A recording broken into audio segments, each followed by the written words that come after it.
இராணுவ கார்கோ விமானத்தில் ஏற்றி கொண்டு இங்கு வந்து இறக்கி விட போகிறாங்க. அந்த விமானம் அங்கேருந்து கிளம்பிடுச்சு இன்னைக்கு அப்படின்னு பார்க்கலாம்.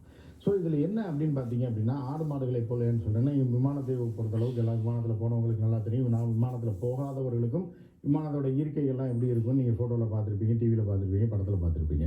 ஸோ இதில் வந்து என்ன அப்படின்னு பார்த்தீங்கன்னா, அதெல்லாம் பயணிகள் போகிற விமானன்றது ஒரு சீட் இருக்கும். அதில் சின்ன லோ காஸ்ட் விமானத்துலலாம் கால் நீட்ட கூட இடம் இருக்காது. பஸ் அதாவது நம்ம சாதாரண டவுன் பஸ் மாதிரி தான் இருக்கும். ஏன்னா அரசு பேருந்து மாதிரி தான் இருக்கும். சீட்டு ஒன்றும் பெருசாக இதாக இருக்காது. நீங்கள் வந்து விமானம் அப்படின்னோடனே பயங்கர சொகுசாக இருக்குன்னு நினைக்கிறாங்க. அது ஃபஸ்ட் கிளாஸில் மட்டும்தான் அப்படி இருக்கும்.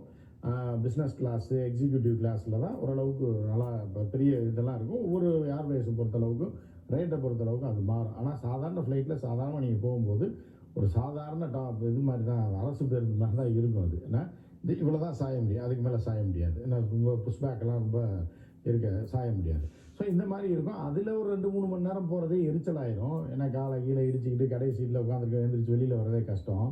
ஆனால் பாவம், அது வந்து இந்தியர்களாக இருக்கட்டும், குஜராத்திகளாக இருக்கட்டும், பஞ்சாபியர்களாக இருக்கட்டும், யாராக வேணாலும் இருக்கட்டும், மனுஷன்தான். உண்மையிலே இவன் வந்து ஒரு பக்கம் பார்த்தா இவர்கள் வந்து பாவமாக தான் இருக்குது. என்ன அப்படின்னு பார்த்தீங்கன்னா, இப்போ நான் ஒரு படம் போடுறேன் பாருங்கள். இது வந்து இராணுவத்தோட கார்கோ விமானம் C-17 அப்படின்ற மாடலில். அது வந்து ஒரு மிகப்பெரிய கார்கோ விமானம். இது நம்ம ஏறுற மாதிரி படியிலெல்லாம் ஏறி போக முடியாது. கீழே ஓப்பன் பண்ணுவான். அதுக்கு அடியில் வந்து சரக்குகளை லாரியோடு ஏற்றுவாங்க, கண்டெய்னரோடு ஏற்றுவாங்க. ஏற்றிட்டு அதே மாதிரி ஆயுதங்களை ஏற்றுவாங்க. சைடில் இப்போ நம்ம போகிற இந்த படத்தில் பார்த்தீங்கன்னா சைடில் சேர் இருக்கும், சீட் இருக்கும். அதில் இப்படி உட்காந்துருக்கணும். அது வந்து டவுன் பஸ்ஸை விட மோசமாக இருக்கும். அதாவது இப்படி வரிசையாக பார்த்து உட்கார முடியாது. சைடில் இப்போ இந்த ஃபோட்டோ பார்த்தீங்கன்னா தெரியும். இதிலே உட்காந்து போகணும். இது இராணுவ வீரர்கள் ஒரு ஷார்ட் டேர்முக்கு, அதாவது ஷார்ட் டிஸ்டன்ஸுக்கு போய் அந்த ஆயுதங்களோடு போய் இறங்குறதுக்கும், ஏன்னா அதே மாதிரி ஆயுதங்களை மேலேருந்து ட்ராப் பண்ணுறதுக்காகவும் போர் நடக்கக்கூடிய சமயங்களில் அதே மாதிரி ஏர் ட்ராப் பண்ணுவாங்க. அதாவது வீரர்களை வந்து அங்கேருந்து பேராசூட் மூலமாக இறக்கி சண்டை போடுறதுக்காக பயன்படுத்தக்கூடிய ஒரு கார்கோ விமானம் தான் C-17. ஸோ இந்த விமானத்தில் ஏறி அதாவது நல்ல சீட்டு உள்ள விமானத்திலேயே இங்கேருந்து அமெரிக்கா போனால் கிட்டத்தட்ட 20 மணி நேரம் 24 மணி நேரம்லாம் ஆகும். ஸோ அதே ரொம்ப 18 மணி நேரத்துக்கு மேலே தான் ஆகும். ஸோ அப்படி இருக்கும்போது அதுவே ரொம்ப கஷ்டம். 18 மணி நேரம் உட்காந்துட்டே ட்ராவல் பண்ணணுமே அப்படின்றது. அது எக்ஸிக்யூட்டிவ் கிளாஸை, அதாவது பிஸ்னஸ் கிளாஸை தவிர. ஏன்னா அதில் படுக்கிறதுக்கு வசதி இருக்கும். அதுக்கு டிக்கெட் 4 மடங்கு ரேட் இருக்கும். ஆனால் இந்த ஆடு மாடுகளை போல் ஏன்னா பெல்ட்டை கட்டிக்கிட்டு இப்படியே உட்காந்துட்டு 2 பாத்ரூம் தான் இருக்கும் அதுக்குள்ளே. அதில் இந்த விமானத்தில் என்ன அப்படின்னா 102 பேரை வந்து ஏற்றலாம், அவ்வளோதான் கெப்பாசிட்டி இருக்குது அப்படின்னு சொல்லி C-7ல் சொல்லும்போது இது இராணுவ வீரர்கள் போகிற விமானம். இதில் நடுவில் இப்போ இந்த படத்தை பாருங்கள், நடுவில் பொருட்களை ஏற்றிருக்கக்கூடிய இடத்துல உட்கார வச்சு பெல்ட்டை போட்டு, தரையில் இருக்கும் பெல்ட்டு கீழே உட்காந்து அந்த பெல்ட்டை போட்டு கட்டி அப்படியே குத்த வச்சு உட்கார்ந்த மாதிரி 24 மணி நேரம் ட்ராவல் பண்ண முடியுமா? இல்லை 48 மணி நேரம்? அதுவும் அமெரிக்காவோட எக்ஸ்டர்னல் அஃபேர்ஸ் என்ன சொல்லியிருக்கு அப்படின்னு பார்த்தீங்கன்னா, 24 மணி நேரத்தில் போகும்னு சொல்ல முடியாது, 40 மணி நேரம் 45 மணி நேரம் கூட ஆகலாம், இடையில ஃபியூல்லாம் நிரப்பிட்டு தான் போகும் அப்படின்ற மாதிரிலாம் சொல்கிறாங்க. அப்போ எவ்வளோ கஷ்டம் பாருங்கள். அமெரிக்காவில் ஆரம்பித்து ஏதோ ஒரு ரொட்டி துண்டை போடுவான், அதை தின்னுட்டு கொண்டு வந்து இங்கே இறக்கி விட்டுருவாங்க. சரியா? இது எதற்குன்னா இது ஒரு தண்டனை மாதிரி தான். இவர்கள் வந்து என்னென்னா, இப்போ நீங்கள் மேப்பில் பாருங்கள், மேலே வந்து நம்ம ஏற்கனவே நம்ம போட்டது தான் இது. ஏற்கனவே பார்த்தீங்க மேலே பார்த்தீங்க அப்படின்னா அது கேனடா இருக்கும். கேனடாவோட பார்டர் வந்து ஃபுல்லாக கிட்டத்தட்ட அமெரிக்காவை முழுசும் மறைத்தது மாதிரி இருக்கும், டச் பண்ண மாதிரி இருக்கும். கீழே வந்து மெக்சிகோ. இந்த கேனடா கூட ஒரு பணக்கார நாடு தான், G-7ல் இருக்குது. அதில் கூட வசதியானவர்கள் தான் இருக்காங்க. ஆனால் கீழே இருக்க தென் அமெரிக்க நாடான மெக்சிகோவை பொறுத்தளவுக்கு பார்த்தீங்கன்னா மிகப்பெரிய வளர்ச்சி அடையாத ஒரு நாடு, ட்ரக்ஸ் அதிகமாக புழங்கக்கூடிய ஒரு நாடு, ஒரு ரவுடிசத்துக்கு பேர் போட்ட ஒரு நாடு அப்படின்னு சொல்லலாம். அமெரிக்கா ஒட்டி அமெரிக்கா பார்டரோடு இருந்தாலும் இந்த நாடு வந்து ஒரு விளங்காத நாடு அப்படின்றதுனால இந்த மக்கள்லாம் இங்கேருந்து தப்பிச்சு ஏதோ வேலிக்குள்ளேயே அதுக்குள்ளேயே போய் புகுந்து அமெரிக்காவுக்குள்ளே போயிடுவான். ஏன்னா அது ஒரு மிகப்பெரிய நிலப்பரப்பு, ஆயிரக்கணக்கான கிலோமீட்டர் பார்டர் அது. அதில் வந்து அவ்வளோ தூரத்துக்கு வேலியோ ஆர்மி கண்காணிப்போ போட முடியாது. அவ்வளோ பெரிய அமெரிக்காவாலே போட முடியல. அதனால் என்ன பண்ணால் ஆள் இல்லாத பகுதியில் அப்படியே நடந்தே போய் உள்ளே பூந்துருவாங்க, வேலியை கட் பண்ணிவிட்டு உள்ளே பூந்துருவாங்க. இந்த மாதிரி அமெரிக்காவுக்குள்ளே பூந்துட்டாங்கன்னா அப்படியே அங்கே போய் ஏதாவது ஒரு வேலை, சில்லற வேலையை பார்த்து பழச்சிக்குவாங்க. இப்படிப்பட்டவர்கள். அதே மாதிரி கௌதமாலான்னு ஒரு நாடு இருக்குது, ரொம்ப கஷ்டப்படுற நாடு, வரலாற்று சிறப்புமிக்க நாடு. அந்த நாட்டில் இருப்பவர்களும் மெக்சிகோ வரைக்கும் ட்ரெயினில் போயோ இல்லை பஸ்ஸில் போயோ இல்லை காரில் போயோ அந்த பார்டரில் போய் காத்திருந்து எப்போ அமெரிக்கன் ஆர்மி இல்லையா அதுக்குள்ளே உள்ளே பூந்துருவாங்க. ஸோ இதை பயன்படுத்தி கொண்டு தான் இந்தியர்களும் குறிப்பாக குஜராத்திகளும் பஞ்சாபியர்களும் என்ன பண்ணுறோன்னா, பஞ்சாபி ட்ரக் டிரைவர்ஸ் தான் அமெரிக்காவில் கனடா பார்டரில் ஜாஸ்தி. எனவே அவர்கள்லாம் வந்து லைசன்ஸ்டு பர்சன்ஸ். அவங்க என்ன பண்ணுவாங்கன்னா, ஒரு ஆளை அதில் சில பேர் காசை வாங்கிட்டு ஒரு 5 லட்சம் 10 லட்சத்தை வாங்கிட்டு இந்த கிளீனர் மாதிரி ஏற்றிக்கிட்டு கொண்டு போய் அமெரிக்காவுக்குள்ளே இறக்கி விட்டு வந்துடுவாங்க. ஸோ இப்படி போனவர்கள் தான் இந்த உதவிங்க பூராமே. சரியா? இப்படி வந்து 20 லட்சத்துக்கு மேற்பட்ட இந்தியர்கள், 18 லட்சத்துலேருந்து 20 லட்சம் இந்தியர்கள் அன்ஆதரைஸ் ஆகி, இந்தியர்கள் 50 லட்சத்துக்கு மேலே அங்கே இருக்காங்க, கிரீன் கார்டு ஹோல்டர்ஸ், ஏன்னா H1B விசா வச்சுட்டு இருக்கவங்க. இது மாதிரி திருட்டுத்தனமாக வேலி தாண்டிய வெள்ளாடுகள் வந்து பார்த்தீங்கன்னா கிட்டத்தட்ட 20 லட்சம் பேர் இருக்காங்கன்றாங்க. இந்த 20 லட்சம் பேரை எத்தனை வருஷமாக அவங்க டீபோர்ட் பண்ண போகிறாங்கன்னு தெரில. இப்போ முதல் கட்டமாக 2023, 24 திருட்டுத்தனமாக உள்ள நுழைந்தவர்களை மட்டும் இப்போ வெளியேற்றுறாங்க. அதில் பெரும்பகுதி குஜராத்தியில் இருக்காங்க. இப்போ முதல் ஃப்ளைட்டில் கிட்டத்தட்ட 1000 பேரை ஏற்றிருக்காங்க. ஆடு மாடு மாதிரி ஏற்றி அந்த ஃப்ளைட்டு கிளம்பிடுச்சு, அமெரிக்காவில் கிளம்பி வந்துக்கிட்டு இருக்கு. நேற்று இரவு நமக்கு வந்து இன்னைக்குன்னு வச்சுங்களேன் கிளம்பி வந்துக்கிட்டு இருக்கு. ஆனால் நம்ம எக்ஸ்டர்னல் அஃபேர்ஸ் வாய்க்கிலேயே பேசுது. நம்ம பிஜேபிக்காரங்க சங்கிகள் சொன்னா இல்லை, ஒரு ஃபோனை ஜி போட்டார்னா உக்ரைன் போகிற நிறுத்துவார். ஜி பேச்சை கேட்டு தான் உக்ரைன் ரஷ்யாவே போகிற வந்து நிறுத்த போகிறாங்க. நம்ம ஆள் வந்து ஒரு சர்வதேச தலைவர் இல்லை, இதுக்கெல்லாம் ஆப் அடிக்கிற விதமாக தான் அர்ஜென்ட்டாக ட்ரம்ப் வந்தோடனே மோடியோடைய புகழை சும்மா அந்த பில்டப்பை உடச்சி நொறுக்கி இது பண்ணுன்ற அவர் இந்தியா மேலே என்ன வெறுப்பில் இருக்காரு அப்படின்றதுலாம் அடுத்த விஷயம்.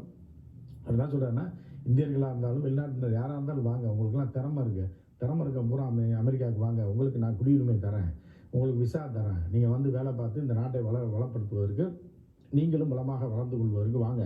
ஆனால் அதே நேரத்தில் திருட்டுத்தனமாக வந்தீங்கன்னா நீங்கள் அடித்து துரத்தப்படுவீர்கள், உடனடியாக உங்களை பிடிச்சி கொண்டு போய் அங்கே விட்டு வந்துடுவோம், அதில் நான் எந்த தயக்கமும் காட்ட மாட்டேன் அப்படின்னு தான் இந்த நடவடிக்கை. இது வந்து நல்லவர்கள் கிடையாது, பாவம் இந்தியர்கள் படித்து விட்டு பிஇ முடிச்சுட்டு MBBS முடிச்சுட்டு வேலைக்கு போன இந்தியர்கள்லாம் அவர்கள் கடத்தல. திருட்டு பயலுக திருட்டுத்தனமாக மெக்சிகோ வழியாகவும் கனடா வழியாகவும் ஊடுருவி அந்த நாட்டு சட்டத்திட்டத்துக்கு புறம்பாக உள்ளே புகுந்தவர்களை தான் இப்போ விரட்டுது. இப்போ வந்து இந்த உடனே வந்து என்ன பண்ணிங்கன்னா, இப்போ இந்த கௌதமாலா போன்ற நாடுகள் என்னென்னா இந்த இந்த C-17 விமானத்தில் ஏற்ற வேண்டாங்க, நாங்களே நல்ல ஃப்ளைட் அனுப்பி எங்கள் மக்களை கூட்டுக்கணும்னு ஒரு சிறிய நாடு அனுப்பியிருக்கு. ஆனால் ஜெய்சங்கர் வந்து ட்ரம்ப் பதவி ஏற்றவனே என்ன சொன்னார்னா, 17,000 பேரை நாங்கள் உடனடியாக திருப்பி வாபஸ் பெற்றுக்கிறோன்னு. அதற்கான ஏற்பாடுகள் இதுவரை செய்யப்படவில்லைன்றதுனால தான் கார்கோ விமானத்தில் ஏற்றி அவங்க அனுப்பி விட்டாங்க. பெருத்த அவமானத்தை படுத்தி விட்டாங்க. இப்போ இந்தியா என்ன செய்ய போகுது அப்படின்னு தெரியல. இந்த 17,000 பேரை முதல் கட்டமாக எடுக்கணும்னா கூட ஒரு 25 விமானங்கள் ட்ரிப் அடிக்கணும். 25 ட்ரிப் அடித்தா தான் இந்த 17,000 ஒரு விமானத்துக்கு ஒரு 200-300 பேர் தான் ஏற்ற முடியும். பெரிய விமானம் வந்தால் 450 பேர் ஏற்றலாம்னு வச்சுங்களேன். ஒரு 500 பேர்னு ஒரு கணக்கு வச்சிங்கனாக்க ஒரு ட்ரிப்புக்கு 1000 பேருக்கு 2 ட்ரிப் அடிக்கணும். அப்போ 10,000 பேருக்கு 25லேருந்து 30 ட்ரிப்பு அடித்தா மட்டுமே அது கூட பத்தாது. ஒரு 40 ட்ரிப்பு அடிக்கும். 40 விமானங்களை இயக்க வேண்டும். உங்களுக்கு நல்லா தெரியும், அதாவது அமெரிக்கா போயிட்டு வர்றது குறைந்தபட்ச ஏர் டிக்கெட்டே வந்து ரொம்ப நாளைக்கு முன்னாடி போட்டாலே 1 லட்ச ரூபா ஆகும். அப்போ வந்து அமெரிக்கன் கவர்மெண்ட் 1 லட்ச ரூபா கொடுத்து இவங்களை 50,000 75,000 கொடுத்து டிக்கெட் போட்டாங்கன்னா எத்தனை 1000 கோடி அவர்கள் இந்த திருட்டுத்தனமாக உள்ள நுழைஞ்சவங்களை இந்தியாவுக்கு அனுப்புறதுக்கு செலவாகும். அதனால தான் வேணே அவமானப்படுத்துறதுக்காகவும் இனிமேல் இவங்க ஜென்மத்துக்கு இந்த பக்கம் திரும்பி வரக்கூடாது, இந்திய அரசு செலவு பண்ணி ஒழுங்காக கூட்டு போயிரு அப்படின்னு மிரட்டலை விடுப்பதற்காக தான் என்ன பண்ணேன்னா, ராணுவ விமானத்தில் குப்பை மாதிரி இவங்களை ஏற்றி கொண்டு வந்து ஒரு 48 மணி நேரம் 50 நேரம் அவன் செத்து சுண்ணாம்பாயிருவாங்க இந்தியா வந்து இறங்குறதுக்குள்ள. அந்த வேலையை அவர்கள் செய்து கொண்டிருக்கிறார்கள். இது இந்திய அரசுக்கும் வெளியுறவுத்துறைக்கும் பெரிய தலைவலியாக மாறி இருக்கிறது. இந்த 17,000 பேரை இந்தியா திருப்பி அழைத்துக் கொள்ளவே வேண்டும். அதற்கு வந்து மோடி பேச்சுவார்த்தை நடத்தணும். இதுக்கிடையில் வந்து ட்ரம்ப் வந்து மோடிகிட்ட ஃபோனில் பேசியிருக்கிறதா அவருடைய அந்த டீபோர்ட் பண்ணக்கூடிய, அதாவது அந்த தேசத்தை பாதுகாக்கக்கூடிய படைன்னு சொல்லி ஒரு அமைப்பு இருக்குது. அதாவது அவர்களுடைய கவர்மெண்ட்டில் ஒரு டிபார்ட்மெண்ட் இருக்குது. அவர்கள் வந்து சொல்லியிருக்காங்க என்ன அப்படின்னா, மோடிகிட்ட ட்ரம்ப் பேசியிருக்காருன்னு பேரை குறிப்பிடாமல் அமெரிக்கா பேசியிருக்கு. அதற்கு அது சுமூகமாக அந்த பிரச்சனை தீர்க்கப்படும். இந்தியாவிலேருந்து ஃப்ளைட் அனுப்புனாங்கன்னா நாங்கள் வந்து அவர்களே அனுப்பிடுவோம், இல்லைன்னா அந்த C-17 தான் நாங்கள் ஏற்றி அனுப்புவோம். இது குறித்து பேச்சுவார்த்தை நடந்துகிட்ருக்கு அப்படின்றாரு.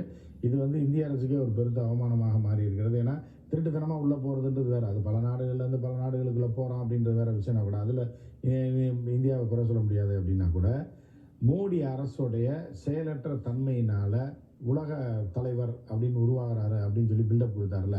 ஸோ அதுக்கு கரியை பூசும் விதமாக அமெரிக்கா அதிபர் புதிதாக தேர்ந்தெடுக்கப்பட்டிருக்க ட்ரம்ப் மோடி மூஞ்சியில் கரியை பூசியிருக்காரு, எக்ஸ்டர்னல் அஃபேர்ஸ் மூஞ்சியில் கரியை பூசிட்டாரு. ஏற்கனவே இன்விடேஷன் கொடுக்காமல் இழுத்தடித்து ஏமாற்றத்துடன் ஜெய்சங்கர் திரும்பினார். கடைசியில் ஜெய்சங்கர் பர்சனல் பேரில் கூட இன்விடேஷன் கொடுக்கலன்ற மாதிரியான ஒரு தகவல்லாம் விளாது. எக்ஸ்டர்னல் அஃபேர்ஸ் கொடுத்த இன்விடேஷனில் போய் முன்னாடி சீட்டில் உட்காந்துட்டு வந்தார் அப்படின்ற மாதிரியான ஒரு சூழல்லாம் இருக்குது.